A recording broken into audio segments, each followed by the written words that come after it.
Bienvenue à la série de webinaires de l'AIC, l'Association des infirmières et infirmiers du Canada, Progrès de la pratique.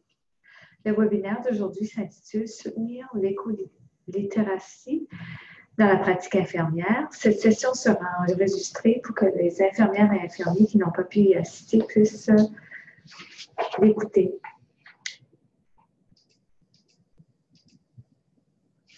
Je m'appelle Josette Roussel, je suis infirmière conseillère et responsable de programme et de pratique à l'Association des infirmières et infirmiers du Canada. Je vais animer le webinaire d'aujourd'hui et à la fin de la présentation, vous aurez l'opportunité de demander des questions dans le texte Q&R à la droite de votre écran. Et puis, nous allons aussi vous acheminer un certificat de participation par courriel avec le lien de l'enregistrement du webinaire. Sans plus tarder, je vous présente Mme Fiona Henry qui va donner la présentation aujourd'hui. Fiona est professeure en soins infirmiers au Collège d'Aston à Montréal depuis 2001. Fiona est aussi une fondatrice de l'Association canadienne d'infirmières et infirmiers pour l'environnement en 2009 et la représentante du Québec pour cette association. Elle est aussi membre du conseil d'administration de Synergie Santé-Environnement établi en 2007 au Québec avec la mission d'aider les établissements de la santé à améliorer leurs pratiques environnementales. Pendant plusieurs années, Fiona a participé à des conférences au Canada, aux États-Unis et en France pour sensibiliser les infirmières aux enjeux de santé environnementale et des changements climatiques. Prochainement, Mme Henry va faire partie du Forum de l'Association canadienne des écoles en soins infirmiers, en sciences infirmières, la CECI, qui s'intitule « Habiliter la prochaine génération de professionnels de la santé aux moyens de connaissances, de compétences, d'outils et de soutien pour lutter contre les maladies infectieuses liées au changement climatique au Canada ». Alors, j'invite Mme Henry à débuter la présentation.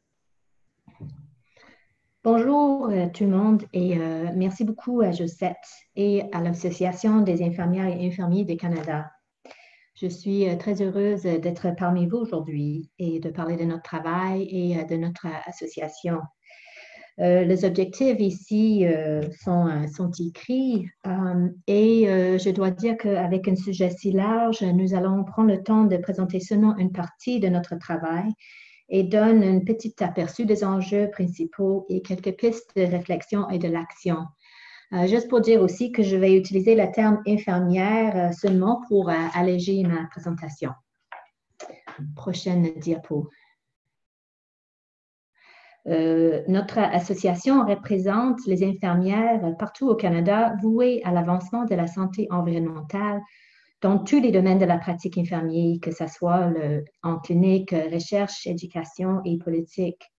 Nous sommes un groupe d'intérêt spécialisé de l'Association des infirmières et infirmiers du Canada. Les objectifs de notre association, c'est de partager et faciliter des connaissances basées sur les données probantes, des principes de santé environnementaux et des pratiques exemplaires en soins infirmiers. Vous avez peut-être remarqué que nous avons dernièrement changé le nom de notre association qui était anciennement connue comme Infirmières et infirmiers canadiens pour la santé de l'environnement. Et c'était une réflexion un peu de l'évolution de notre groupe et aussi la consolidation de notre mandat. Juste pour dire aussi que vous allez noter des références qui sont indiquées dans la présentation avec des numéros, des petits numéros, on peut voir sur l'écran ici à droite, qui correspondent à la liste de références que vous allez recevoir après le webinaire. Prochaine diapo. En 2017, les infirmières et infirmiers pour la santé de l'environnement, maintenant AIIC, a soumis une résolution à l'Assemblée des membres de l'Association des infirmières et infirmiers du Canada pour encourager l'association d'augmenter l'écolittératie, des infirmières au Canada. Avec les résultats souhaités que les deux associations collaborent pour réviser et redistribuer le sondage qui a été fait en 2008. Aussi d'avoir un dialogue avec les autres professionnels ou des associations d'infirmières provinciales ou territoriales pour discuter des compétences en santé environnementale et aussi pour dialoguer avec l'Association canadienne des écoles de sciences infirmières pour encourager et soutenir l'écolittératie des infirmières au Canada. Prochaine, s'il vous plaît. Alors, suite à la résolution soumise à la AIC, les deux associations ont collaboré justement pour réviser le sondage qui s'appelait Les infirmières et la santé environnementale. Et ce sondage qui a à l'époque déterminé que les infirmières avaient besoin de plus de formation en santé environnementale pour soutenir leur capacité de faire face aux enjeux environnementaux et qu'elle avait besoin que ça soit intégré dans la formation initiale et aussi au cycle supérieur. 10 ans plus tard, les révisions concernent le besoin encore plus urgent pour l'éducation sur les changements climatiques et les avancées dans les connaissances en santé environnementale. Le sondage souhaite identifier les connaissances et des lacunes dans la pratique infirmière relatives à la santé environnementale. Et les résultats vont servir à faire avancer l'écolittératie des infirmières avec le développement de ressources appropriées dans tous les champs de pratique au Canada et peut-être ailleurs aussi. Et le sondage sera distribué le mois prochain, en juin, avec une période de réponse entre août et septembre 2019. Prochaine, s'il vous plaît. Ici, c'est le nom de le projet qui était, pour lequel le ACACI a reçu des fonds de l'Agence de la santé publique au Canada. Et vous allez voir le long titre ici. Avec le projet, l'ACACI veut développer des modules d'apprentissage en ligne.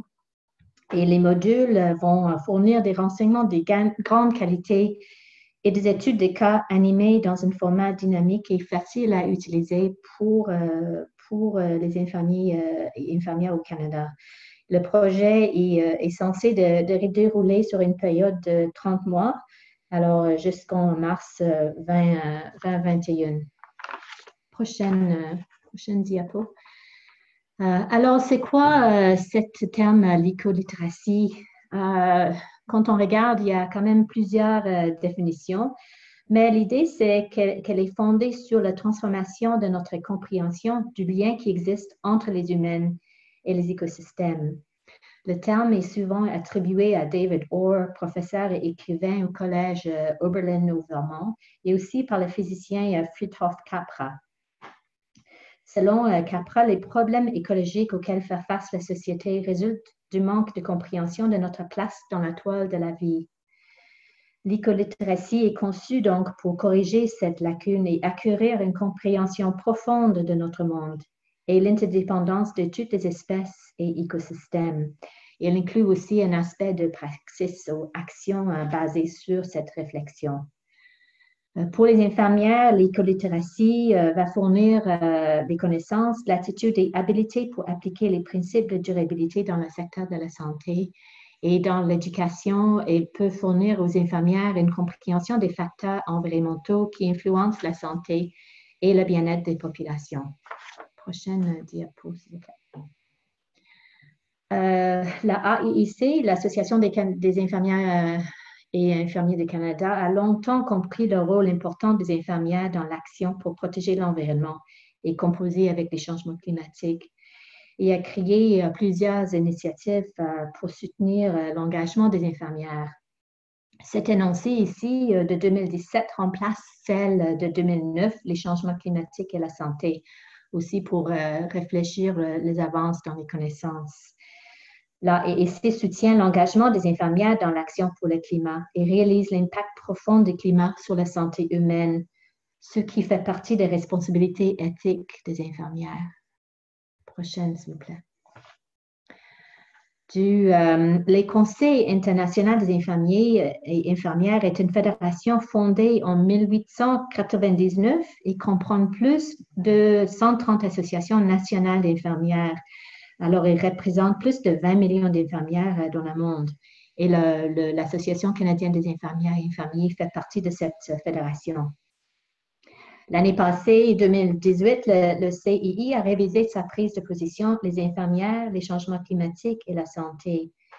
Cette prise de position reconnaît que le changement climatique constitue la plus grande menace pour le développement mondial et aussi elle risque de compromettre tous les gains obtenus en matière de santé publique depuis 50 ans, comme elle était soulignée dans le journal The Lancet. Cet énoncé aussi affirme que les infirmières peuvent apporter une très grande contribution tant pour atténuer les changements climatiques que pour aider les personnes et les communautés à s'adapter. Et aussi, il souligne que les infirmières doivent faire preuve de leadership pour prendre des mesures immédiates. Prochaine, s'il vous plaît. En termes de terminologie, c'est sûr que des fois, c'est un peu mélangeant.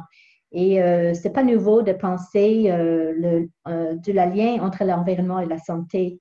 Vraiment, rien n'est nouveau dans ça.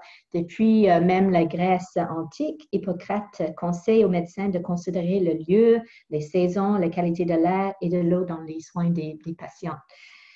Au 19e siècle, Florence Nightingale était convaincue de la contribution des facteurs environnementaux à la santé et bien-être de ses patientes. Elle a fait aussi valoir qu'un environnement sain était essentiel à la guérison et pour l'établissement des patients, c'était important de fournir de l'air frais, de l'eau salubre, des installations sanitaires adéquates, une nourriture de qualité et que le calme et la propriété étaient essentiels. Elle a même parlé de l'importance d'avoir les arbres et de voir la verdure aussi pour les patients. Alors ici, c'est sûr qu'il y a une panoplie de mots pour décrire la relation entre la santé et l'environnement dans la recherche et dans les écrits, dans la littérature, et qui peut nous rendre perplexes. Il y a quand même cependant une évolution, je veux dire, dans la compréhension de l'importance de préserver un environnement sain pour optimiser la santé humaine. Nous sommes arrivés aujourd'hui à accorder de l'importance à une perspective qu'on peut dire écocentrique. Et la nouvelle discipline santé planétaire émerge de cette compréhension et reconnaît l'interdépendance des systèmes humains et naturels. Aussi, on ne l'a pas indiqué ici, mais une autre approche qui s'appelle un monde, une santé, est définie comme une collaboration entre de nombreuses disciplines travaillant au niveau local, national et international afin de réaliser la santé des personnes et les animaux et de l'environnement et comment ils sont quand même, les liens sont très forts pour tous les personnes, les animaux et l'environnement. L'Observatoire québécois des zoonoses et les changements climatiques est un exemple d'une collaboration qui utilise cette approche maintenant. Prochaine diapo. En termes de rapports clés, la commission Lancet sur le climat était un catalyseur majeur avec l'OMS pour les professionnels de la santé pour qu'ils deviennent des acteurs essentiels de la prise de conscience et de l'action en faveur du climat. Constatant que le climat constituait la plus grande menace pour la santé du 21e siècle, le rapport de 2015 a redéfini le problème comme la plus grande opportunité de santé publique. Dans la mesure où toutes les mesures prises pour atténuer les changements climatiques ont des bénéfices clairs sur la santé humaine.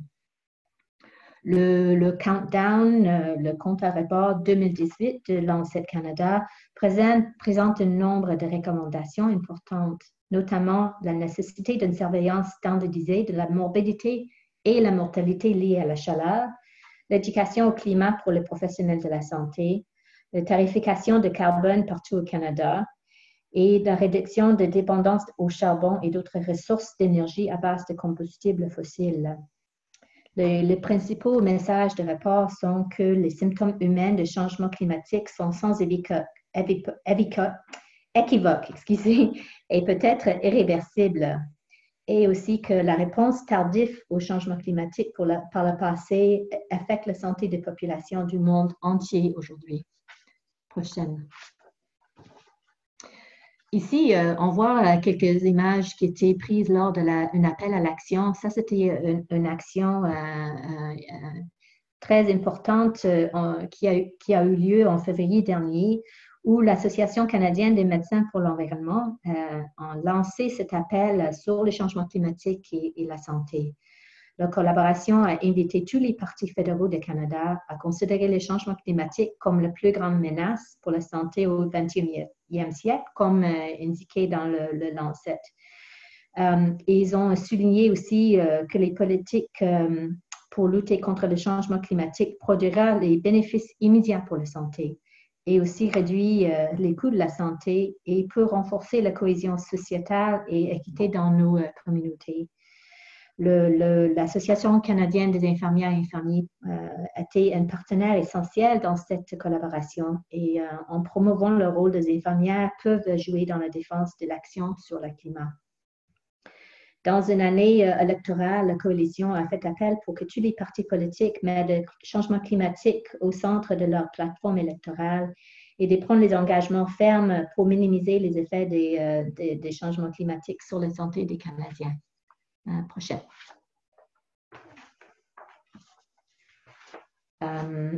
Ici, je m'excuse, c'est une image en anglais, mais ça vient du Centre de contrôle et prévention des maladies aux États-Unis.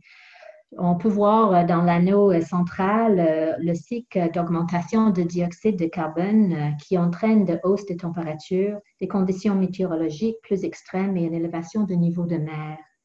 L'anneau suivant met en évidence 8 principaux effets globaux résultant de cette hausse de ces effets, tels que la chaleur extrême, la pollution atmosphérique, l'augmentation d'allergènes, modification de l'écologie des vecteurs et impact sur la disponibilité de l'eau et nourriture.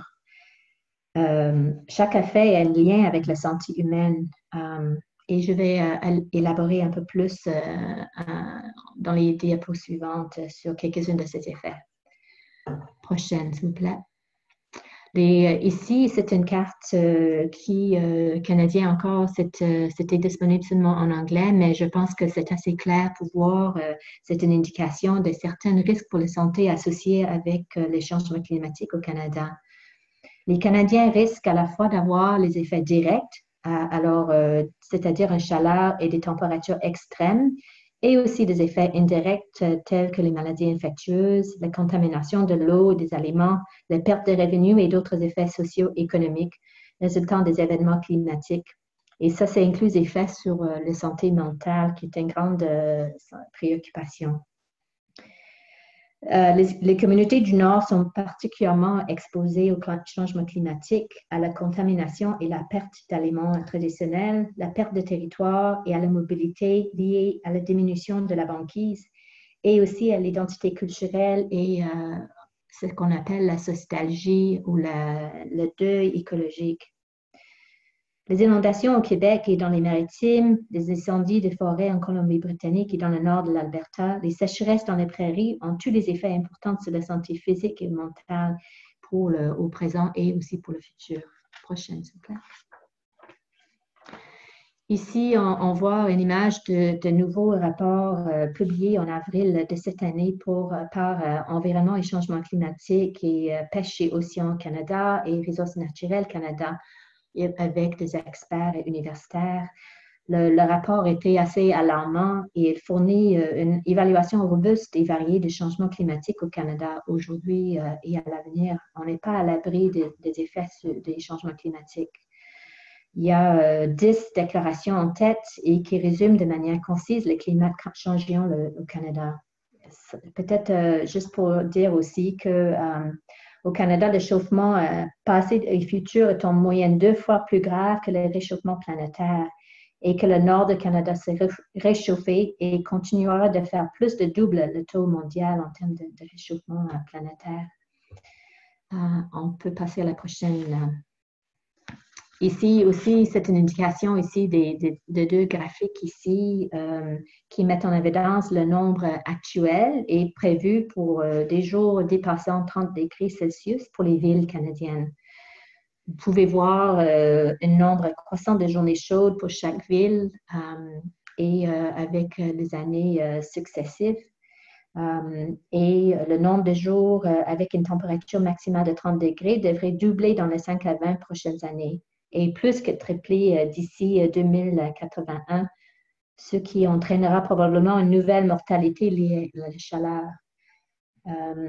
Et comme on a dit dans le dernier rapport, le Canada devrait se réchauffer beaucoup, et les zones urbaines ont tendance à connaître des températures encore plus élevées en raison de l'effet d'îlot thermique urbaine. Ça, c'est un phénomène où la température dans une zone urbaine est plus élevée et se produit où la couverture végétale est minimale, où il existe un pourcentage élevé de surfaces sombres telles que des toits de goudron, par exemple, ou les stationnements. L'image de côté droite indique des températures nocturnes soutenues supérieures à 22 degrés Celsius.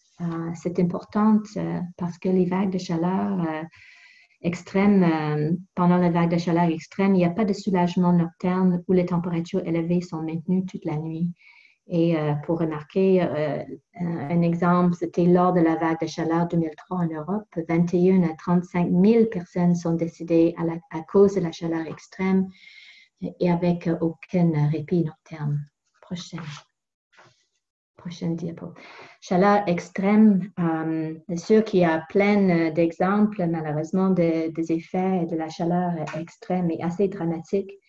Les images de cette diapo proviennent de la vague de chaleur de Chicago en 1995 qui a entraîné plus que 700 décès liés à la chaleur sur une période de 5 jours avec les températures supérieures à 41 degrés Celsius.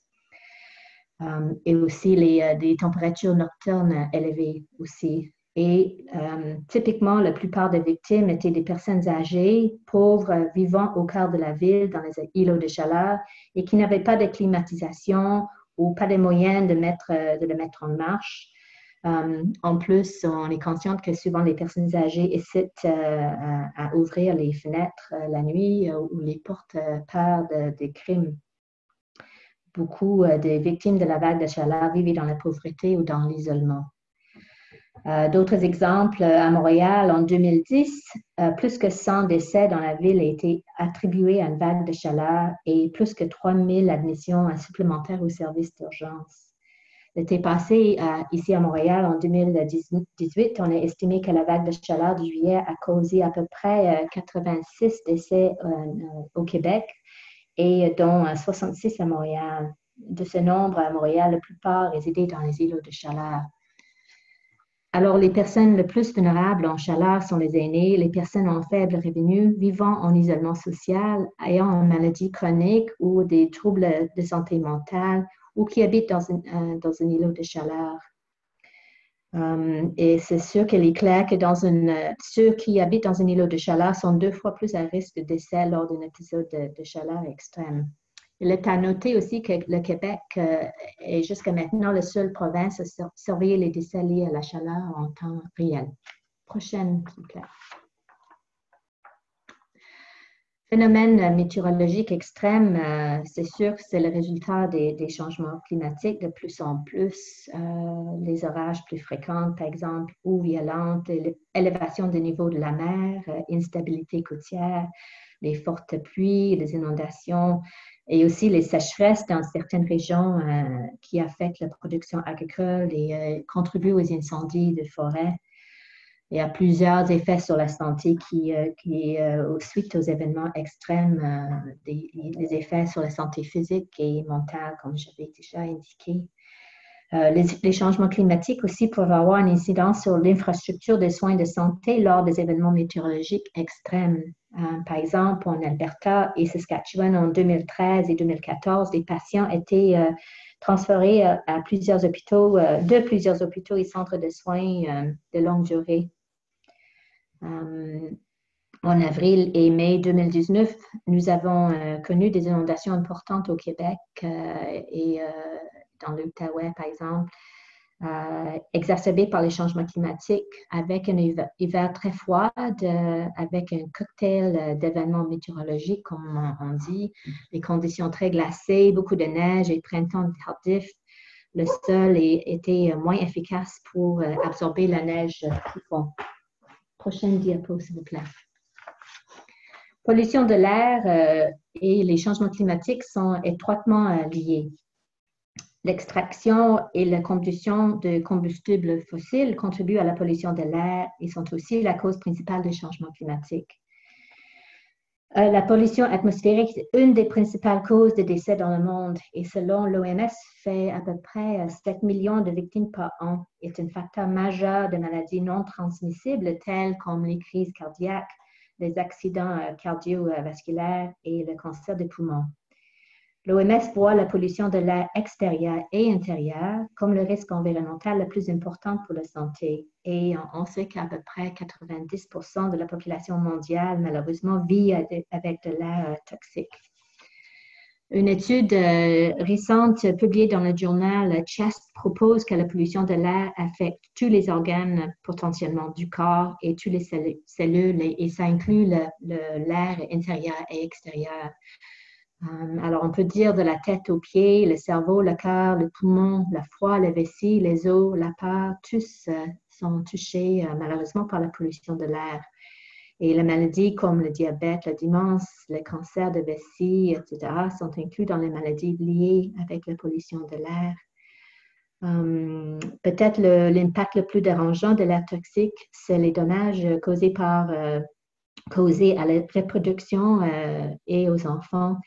La fécondité est réduite et les fausses couches sont aggravées par l'exposition à la pollution atmosphérique. Les enfants à naître aussi sont également touchés.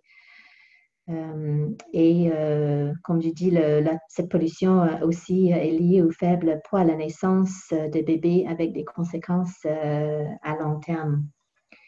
La revue a révélé que les enfants sont spécialement vulnérables car leur corps est encore en développement. Les actions, c'est ici, l'image ici, ça s'appelle la Côte Air Santé. Ça, c'est un outil conçu pour aider à comprendre les effets de la qualité de l'air sur la santé. Cet indice, il mesure la qualité de l'air relative à la santé sur une échelle de 1 et 10. Et plus que le nombre est élevé, plus le risque présenté par la qualité de l'air est grand. Alors, c'est un outil quand même pratique. Et des messages pour chaque catégorie sont donnés avec cet outil. Au Québec, on utilise le programme InfoSmog et l'indice de qualité de l'air. Alors, quand un avertissement de smog est émis par Environnement Canada en vertu de leur programme InfoSmog, c'est souvent accompagné des conseils en termes d'activité ou si on devrait sortir ou non modifier les activités. Et l'IQA est sur une échelle de 1 à 50. Prochaine diapo, s'il vous plaît. Ici, c'est une image, ça indique un peu les particules fins ou ultra fins, 2,5. À la court terme, ça veut dire les expositions en heures, jours et semaines. Et les effets d'une exposition comprennent l'exacerbation des maladies respiratoires qui existent déjà. Noté ici, par exemple, comme de l'asthme ou le MPOC et des maladies cardiovasculaires préexistantes comme de l'ischémie, etc. aussi indiquées ici. Prochaine diapo.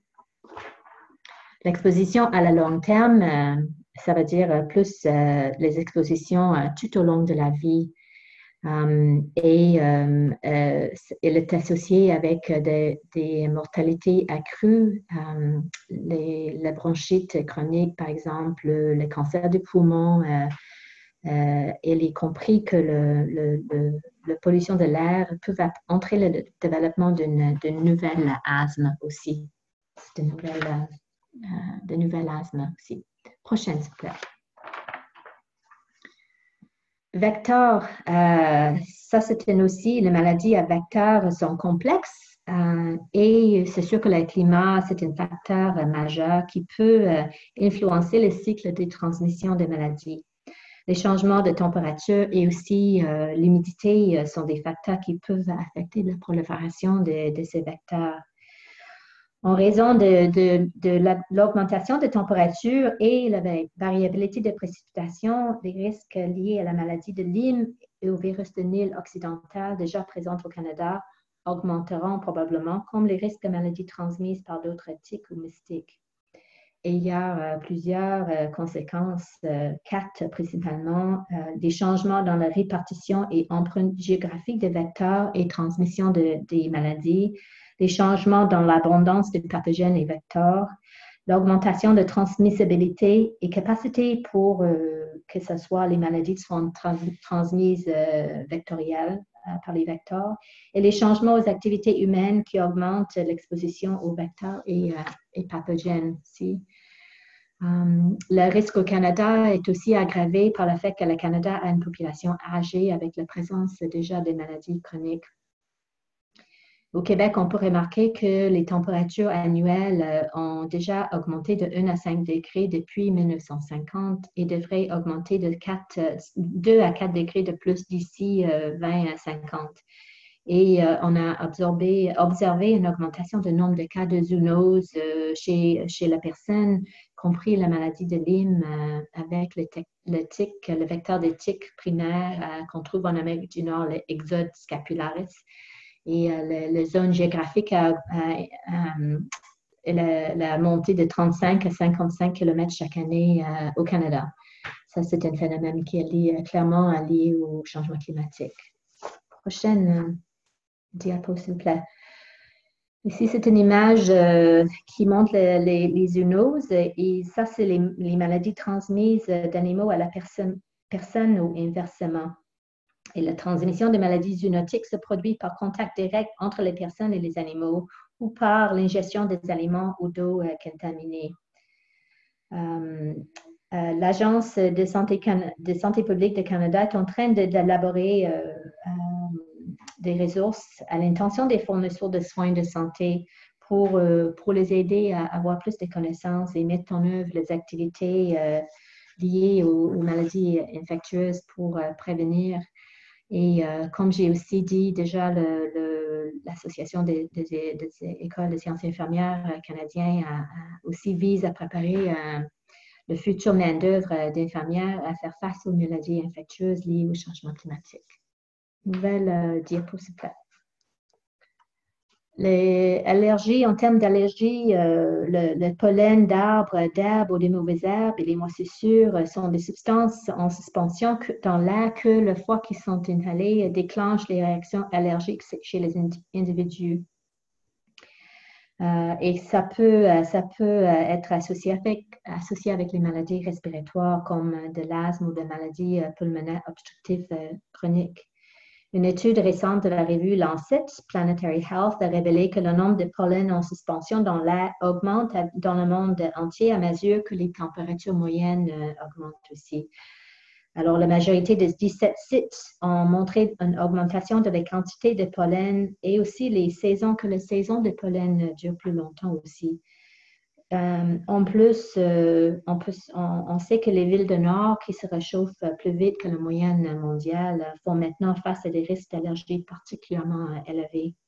Et la saison de l'herbe à poux augmente donc dans les villes du Nord en particulier. Prochaine, s'il vous plaît. Prochaine diapo. En termes de l'eau, au Canada, les épidémies de maladies d'origine hydrique ont été liées aux phénomènes météorologiques, en particulier aux fortes pluies, à la sécheresse ainsi à la hausse des températures. Et que je pense que c'est important de considérer que quand on a des inondations ou les tempêtes ou les précipitations importantes, elles peuvent aussi transporter des contaminants chimiques, par exemple des pesticides, des nutriments, des métaux lourds, des polluants organiques qui persistent dans les plans d'eau. Les produits chimiques ménagers contribuent également à la contamination d'eau après une inondation. Souvent, ces produits comme ça sont entreposés dans les sous-sols qui sont souvent inondés. Alors, c'est une importante considération quand on parle de la qualité de l'eau. Prochaine diapo. En termes de la dégradation de l'environnement, on parle de l'immigration et ça, c'est une vraie crise humanitaire. Les impacts terribles des changements climatiques sur l'immigration sont devenus vraiment une réalité dans de nombreuses régions du monde. Des millions de personnes déplacées chaque année par des événements météorologiques extrêmes ou la hausse des niveaux de la mer, les tempêtes, les inondations, la perte des terrains, leur mode de vie, les infrastructures Alors, l'augmentation des effets des climats soulèvera de nombreux défis, incluant un risque accru des effets sur la santé physique et mentale. Comme j'ai déjà dit, ce phénomène de deuil écologique qu'on appelle la sostagie. Prochaine diapo. Les personnes vulnérables, je pense que j'avais déjà nommé quelques-unes aussi, qui sont plus sensibles aux effets des changements climatiques. Et qu'on avait vu dans les dernières vagues de chaleur que des personnes âgées, les personnes vivant seules, par exemple, ou avec des problèmes de dépendance sont plus à risque que d'autres aussi. Les femmes enceintes sont aussi plus vulnérables avec les risques sur les naissances précoces ou aussi les effets sur la croissance des fœtus. Et on sait aussi que malheureusement, le CO2 et autres polluants peuvent traverser la placenta et causent des effets pendant certaines fenêtres de vulnérabilité dans la vie de le fœtus aussi.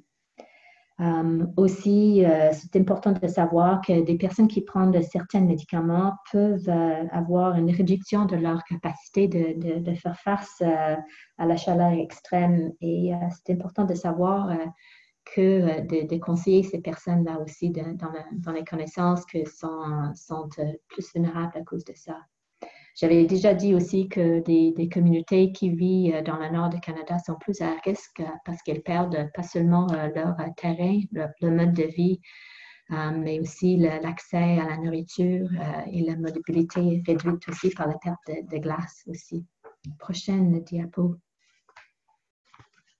On peut parler de la paradoxe de soins de santé. Par exemple, nos systèmes de soins de santé contribuent quand même au changement climatique. Et ici, on peut voir que les hôpitaux au Canada seuls ont émis presque 2,8 millions de tonnes de gaz à effet de serre en 2003. Et s'assure que ça n'a pas diminué par la suite aussi. Et ça correspond avec à peu près plus que 800 000 voitures. Alors, c'est quand même une empreinte importante par la façon que ça fonctionne, les hôpitaux 365 jours par année, 24 heures par jour. Alors, important de prendre compte de ça. Prochaine diapo, s'il vous plaît. En termes d'adaptation, atténuation et résilience, les infirmières doivent promouvoir l'adaptation, et c'est-à-dire réagir aux effets des changements climatiques et aussi de prendre les mesures pour réduire des conséquences graves qu'on voit déjà pour les individus, les familles et les communautés. Les infirmières peuvent le faire en différentes manières, par exemple en fournissant des ressources ou l'éducation aux clientes et aux communautés pour réduire les maladies liées à la chaleur ou les effets de la chaleur, plusieurs options. Je pense que ça dépend de beaucoup du travail des infirmières. Il y a beaucoup d'opportunités pour aider les communautés, les familles. La résilience au changement climatique, c'est un autre terme qu'on utilise pour décrire la capacité des systèmes à supporter des chocs en général et pour maintenir l'intégration de fonctionnalités face aux extrêmes causés par les changements climatiques. Un établissement de santé résiliente est également un établissement qui s'engage à adopter des pratiques durables, par exemple les pratiques pour conserver l'eau et l'énergie, la promotion de transports actifs, l'achat des produits bio et locaux, et aussi en investissement dans les activités de résilience dans les domaines. On peut pas seulement réduire les changements, les gaz à effet de serre, mais aussi réduire les coûts et améliorer la résilience communautaire. Prochaine, s'il vous plaît. Là, c'est un sujet compliqué et je n'ai pas vraiment le temps de tout expliquer, mais la tarification des carbone encourage le changement de comportement. Alors, c'est un principe, on peut dire que c'est le pollueur qui paye. Et un prix sur le carbone met le fardeau de dommages sur ceux qui sont responsables des émissions. C'est important de prendre connaissance de l'importance des prix sur le carbone comme une des stratégies à réduire les émissions de carbone. Il y a beaucoup d'informations disponibles pour comprendre un peu plus c'est quoi, mais c'est une des stratégies qu'on devrait savoir, c'est important pour réduire nos émissions. Prochaine diapo. Alors, occasion d'agir, stratégie d'adaptation. C'est sûr qu'il y a plein d'opportunités pour la profession d'infirmière à agir dans les stratégies d'adaptation. Quand ça concerne la chaleur, ils peuvent enseigner les familles comment adapter leur maison, garder au frais, utiliser les rideaux, les stores, par exemple, trouver les places qui offrent les lieux frais aussi, si ce n'est pas possible à la maison. Aussi, de promouvoir que ces centres sont établis aussi. Enseigner les gens de rester bien hydratés, d'être conscients des personnes dans l'entourage qui prennent des médicaments aussi qui peuvent affecter leur réaction à la chaleur. Alors, plusieurs possibilités pour les infirmières. Prochaine occasion d'agir en termes d'adaptation pour la pollution de l'air. C'est sûr que l'outil qu'on avait mentionné, que ce soit l'outil, le CAS ou le programme InfoSmog au Québec, l'indice de qualité de l'air, sont des outils pratiques qu'on peut utiliser avec nos clientèles, nos patientes aussi. Et des fois, on peut les conseiller à changer leurs activités ou leur journée où la qualité de l'air est mauvaise. En termes de maladies à transmission vectorielle, il y a des stratégies pour aider à protéger les familles contre les maladies vecteurs. Par exemple, la façon qu'ils s'habillent, comment éviter les tiques, porter des vêtements, vérifier et savoir dans quelle région il y a des tiques, par exemple aussi. Prochaine diapo. Alors, j'ai donné un très bref aperçu de certaines des questions liées au changement climatique, à la santé et aux soins infirmières. C'est sûr que si vous êtes intéressé à faire partie d'une association comme la nôtre, aussi, vous pourriez faire partie et être en contact avec des personnes partout au Canada qui participent à des initiatives telles comme ceux qui sont énumérés ici. Et c'est sûr que cette liste, ce n'est pas complet parce qu'on a plein de monde qui font des activités, qui prennent des initiatives dans leur communauté locaux. Prochaine diapo.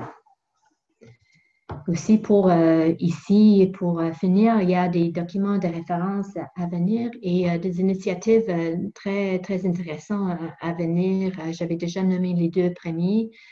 Mais aussi, ici au Québec, l'Ordre des infirmières et infirmiers de Québec a récemment fondé un comité sur le changement climatique et avec le plan de sortir un énoncé de position prochainement cette année. Et aussi, le Secrétariat international des infirmières et infirmiers de l'espace francophone vont publier une nouvelle annoncée de position le mois prochain en juin.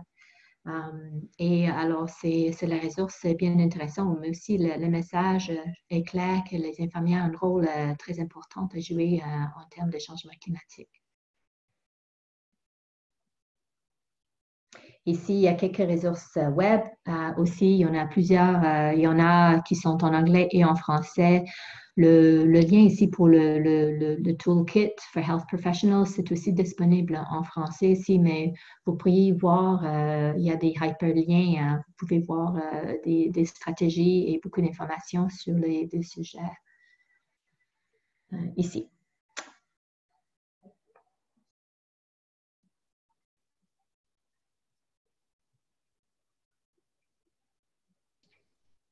Merci beaucoup, Fiona, pour cette présentation. On a eu beaucoup d'outils et beaucoup d'exemples concrets sur comment les infirmières peuvent utiliser cette information auprès des patients. Et on va passer à une période de questions. Et ma collègue va mettre un sondage avant qu'on réponde aux questions. Ça va prendre quelques minutes. Alors, on vous invite à remplir le sondage que vous voyez à votre écran. Mm-hmm. Ensuite, on va passer à une courte période de questions. D'accord. Merci beaucoup.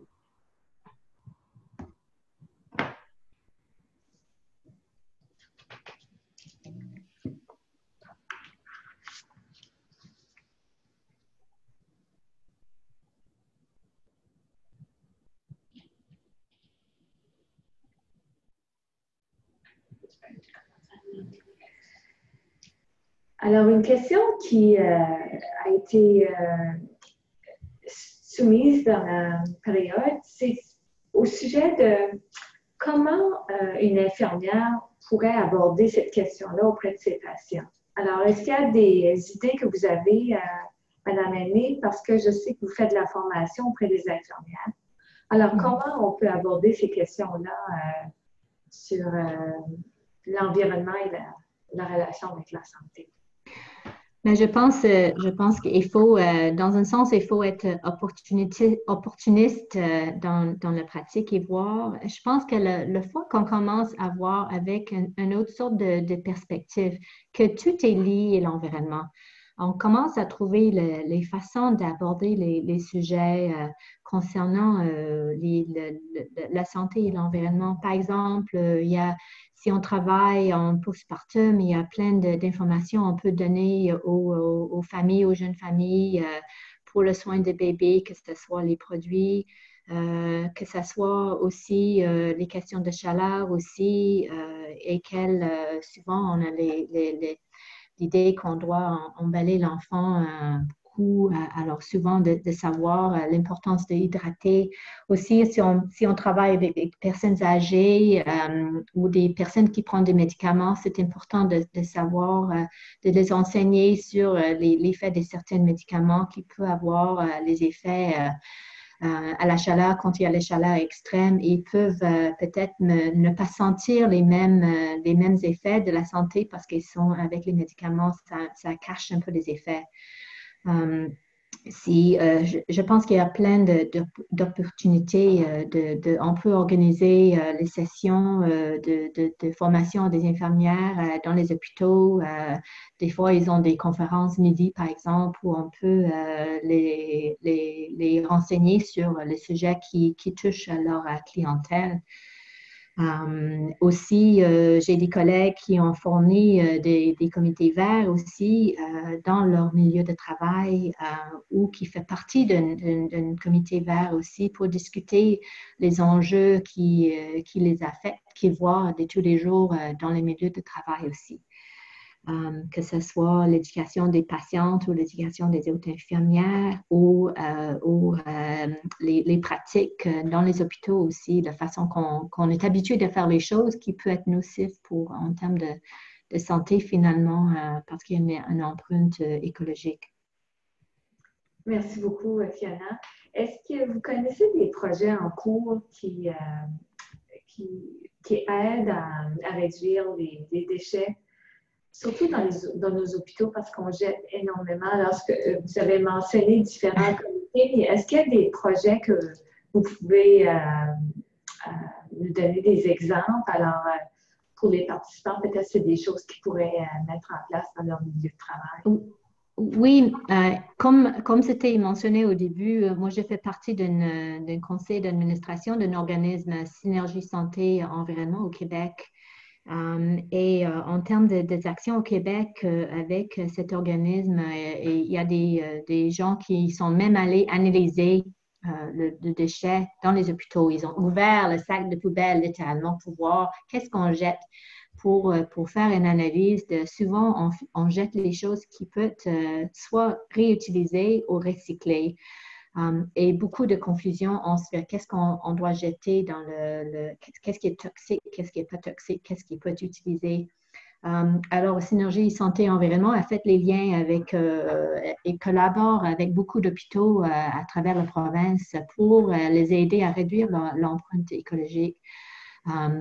Dans l'achat des produits, par exemple, ou dans la disposition des choses dans les hôpitaux, ou la façon que les déchets sont gérés.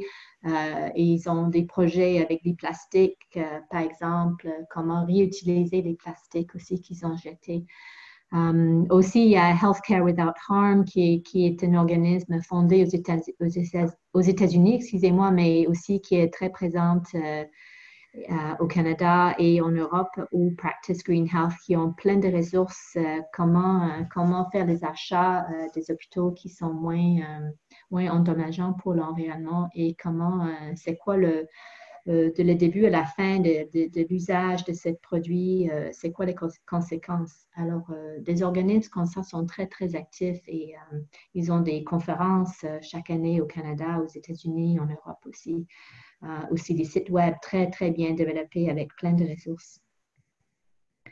Merci beaucoup, Fiona, pour cette excellente présentation et tous les exemples que vous nous avez donnés.